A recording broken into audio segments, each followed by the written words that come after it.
안녕하세요. 일본 꿀팁 베트남입니다. 오늘은 베트남 내 한국인 대상 로맨스 스캠 관련해서 영상을 찍어보려고 하는데요. 그 이유는 저희 채널로 이와 관련된 고민을 보내주신 구독자분이 계셔서 그렇습니다. 저도 처음에는 사연을 접하고 약간 아리송했는데요. 조금 들여다보니까 확실한 로맨스 스캠이라는 생각이 들었습니다.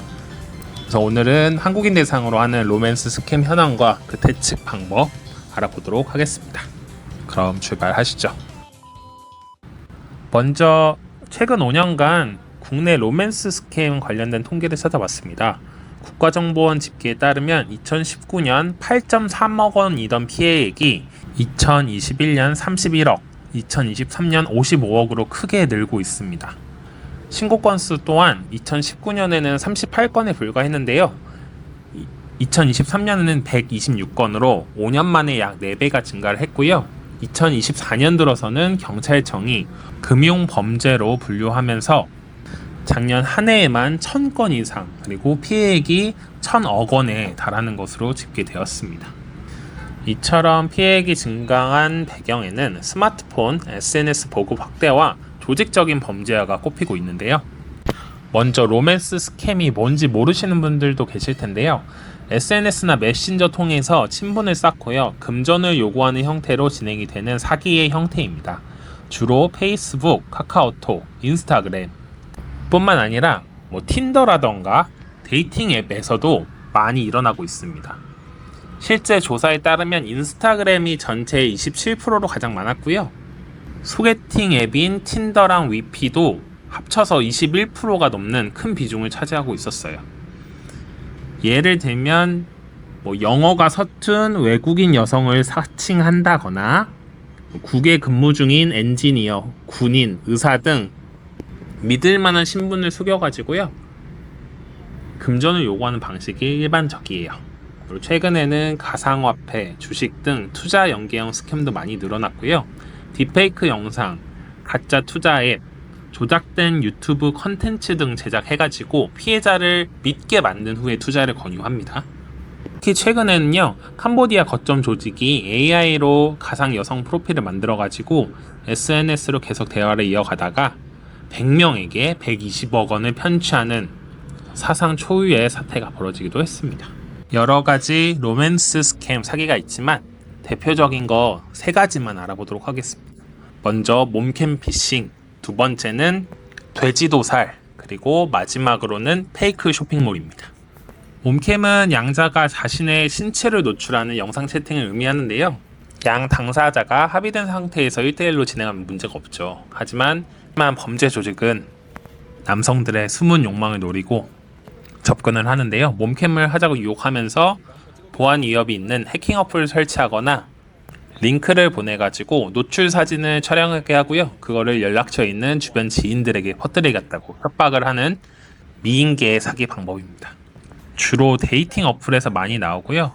갑자기 모르는 여자가 묻지도 따지지도 않고 영상통화하자, 그리고 몸을 보여주면서 당신도 좀 벗어요 하면 99.99%라고 보시면 됩니다. 최근에는 말왕이라고 하는 유튜버 분도 몸캠 피싱을 당했다는 고백을 하기도 했죠. 두 번째는 돼지도살인데요. 로맨스 스캠과 암호화폐 투자 스캠의 혼종이라고 보시면 좋을 것 같긴 합니다. 투자를 권유하는 거긴 하지만 주로 여성분들이 오랜만이에요. 저 9월에 한국 가는데 시간 괜찮아요? 공항으로 마중 나와주세요. 이런 식의 문자 메시지나 어플 메시지를 보내고요. 애착 관계를 형성한 후에 투자라던가 아니면 생활비 명목으로 돈을 요구합니다. 프로필 사진과 주기적으로 SNS를 업데이트하면서요. 정말 실존하는 사람처럼 행동을 하는 게 특징이에요. 특히 이 피그 부처링이라는 방식은 천천히 돼지를 살찌운 후에 잡아먹는 거거든요.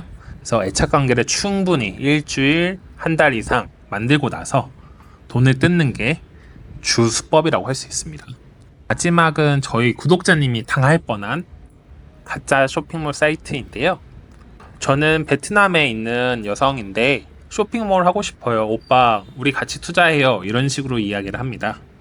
가끔 영상통화도 하고요. 사진도 보내주는데 어느 순간부터 오빠 부업으로 돈을 벌고 있는데 돈이 잘 돼요. 같이 함께 해봐요. 이런 식으로 이야기를 합니다. 쇼핑몰 입점비 내지 않아도 되고 재고 신경 쓸 필요도 없이 자동으로 굴러가니까 돈 벌기 쉬워요 라고 하지만 실제로는 사기입니다. 처음에는 실제 매출의 10% 이상이 수수료로 들어오는데 이거는 더 많은 돈을 뜯기 위한 미끼고요. 결국에는 모든 돈을 다 탕진하게 만드는 수법입니다.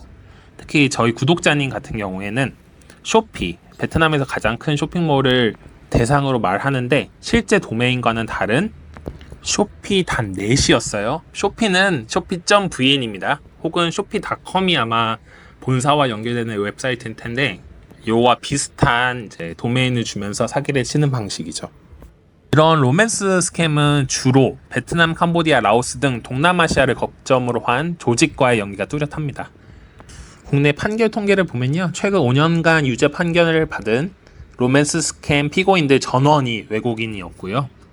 상당수는 아프리카, 동남아 출신으로 확인이 됐어요.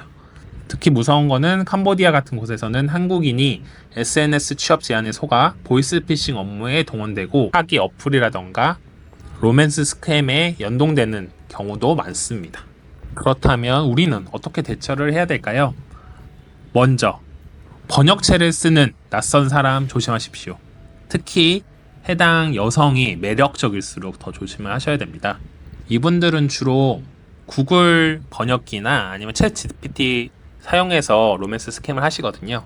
그러다 보니까 어투가 굉장히 어색합니다.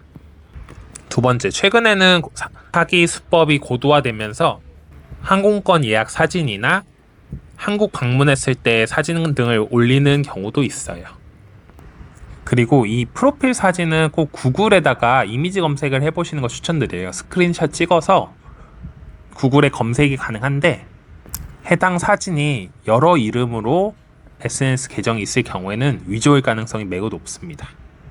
그리고 뭔가 의심이 간다 싶으시면 가족이나 친구, 지인의 조언을 구하시는 것도 좋고요. 정 없으실 경우에는 저에게 물어보시는 거 추천드리겠습니다. 제가 성심성의껏 확인해서 말씀드릴게요. 그리고 영상이나 통화를 했다고 해서 믿으시면 안 돼요. 최근에는 딥페이크 기술이 워낙 발달해가지고요. 영상 통화, 화상 채팅을 해도 스캠일 가능성이 큽니다. 네, 그래서 오늘은 베트남에서 발생하고 있는 로맨스 스캠 종류에 대해서 알아봤고요. 우리 구독자님들이 어떻게 하면 피하실 수 있는지 사례와 그리고 예방법에 대해서도 한번 알아봤습니다. 오늘도 영상이 좋으셨다면 구독과 좋아요, 알림 설정 그리고요 멤버십 해주시는 모든 분들께 감사의 인사 올립니다. 1분 꿀팁 베트남이었습니다. 감사합니다.